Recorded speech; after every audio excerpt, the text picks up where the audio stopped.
मैया यशोदा ने पूतना का सम्मान किया, स्वागत किया। मैया पूतना को नहीं जानती। ऐसे एक बार एक सेठ जी के घर में उनका साला आ जाता है, और इस कलयुग में साला साली सास ससुर ये ज्यादा मायने रखते हैं। माँ बाप भाई बहन ये मायने नहीं रखते, वो लोग रखते हैं। सेठ जी ने अपनी सेठानी से कहा, सेठानी देख बड़े दिनों के बाद मेरा साला आया है, तो तू ऐसा करना आज घर में पकवान बनने दे। सेठानी बड़ी समझदार थी। कई घरों में माता बहनें बहुत अच्छी मिलती है, मन से बनाकर खिलाती है बड़े प्रेम से, और कई घरों में तो ऐसे मिलते हैं। आप जाते हो ना किसी के घर पे, तो आप कहते हैं ना अरे बहुत बेकार है, अच्छा नहीं है, उनका नहीं जाऊंगा, कहते हो या नहीं? अब इधर सेठानी ने अपने भैया के लिए पकवान बना लिया, और कुछ देर के बाद सेठ जी के घर में एक ब्राह्मण देव भी आ गए। कौन आ गए? अब ब्राह्मणों से तो कुछ लोग ऐसे एलर्जी करते हैं, पंडित जी बार बार आ जाते, खाते बोते, तो कुछ लोग ब्राह्मणों से जलते भी है। अब इधर जैसे ब्राह्मण देव आए तो सेठ जी थोड़े खुश तो हुए, लेकिन अंदर खुशी नहीं है, मन में वो खुशी नहीं है जो होनी चाहिए। अब सेठ जी कहने लगे, आओ ब्राह्मण देव, आओ भाग्य मेरे जो मेरे घर में ब्राह्मण देव पधारे। सेठ जी ने ब्राह्मण देव को जलपान कराया। अब सेठ जी अंदर जाते हैं सेठानी के पास और कहते हैं, देख सेठानी ये ब्राह्मण भी आया है, तू तेरे भाई को भोजन कराएगी, और ये ब्राह्मण देखेगा तो अच्छा नहीं लगेगा, तो तू ऐसा करना ब्राह्मण के लिए अलग से रोटी सब्जी बना देना। अब सेठानी ने अलग से रोटी सब्जी बना दी और पकवान भी बना के तैयार किया। भोजन तैयार हो गया। सेठ जी ने कहा, भाई लेके आ जाओ।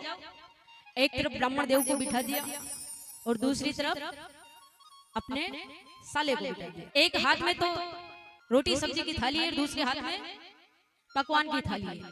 बताओ क्या करना चाहिए? ऐसा आपके साथ हो तो क्या करोगे आप? सोच के देखो। एक ब्राह्मण बैठा है, दूसरी तरफ भैया बैठा है, पकवान किसको खिलाओगे? भाई पकवान तो भैया को खिलाना है, ब्राह्मणों का क्या है, तो फिर आ जाएंगे। क्यों माता? लेकिन जो संस्कारी स्त्री होती है, जो धर्मपरायण स्त्री होती है, उसके विचार हमेशा अच्छे होते हैं, अच्छा सोचती है।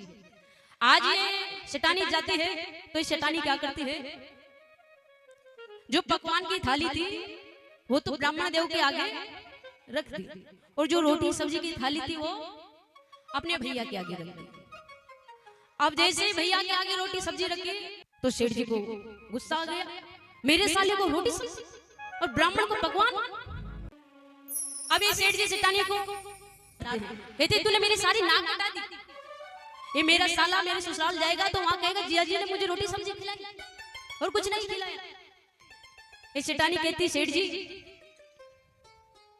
ये तो मेरा भाई है, इसे तो मैं फिर बाद में भी बनाकर खिला दूंगी, लेकिन ये ब्राह्मण जहां जाएगा, जिस गांव में जाएगा, जिस स्थान पे जाएगा, आपकी बदनामी करेगा। सेठ जी यहाँ की कटी तो जुड़ जाएगी, लेकिन वहां की कटी नहीं जुड़ पाएगी। भाई को तो बाद में खिला सकते हैं, लेकिन ब्राह्मण देव चुप नहीं रहेंगे। जहां जाएंगे वहां कहेंगे कि सेठ जी ने मेरे साथ ऐसा व्यवहार किया, सेठ जी ने ऐसा किया। तो ये स्त्रियों के हाथ में है। स्त्री चाहे तो घर को स्वर्ग बना सकती है, और स्त्री चाहे तो घर को नर्क बना सकती है। स्त्री चाहे तो घर का सम्मान करवा सकती है, और स्त्री चाहे तो घर का अपमान करवा सकती है। ये माता बहनों के हाथ में है। परिवार को चलाना स्त्री के हाथ में है। तो हमेशा अतिथि का सम्मान करना चाहिए, अपमान कभी नहीं करना चाहिए। अतिथि देवता के समान होता है। अगर आप किसी अतिथि का, किसी ब्राह्मण का अपमान करते हो तो समझ लो आपने 33 करोड़ देवताओं का अपमान कर दिया।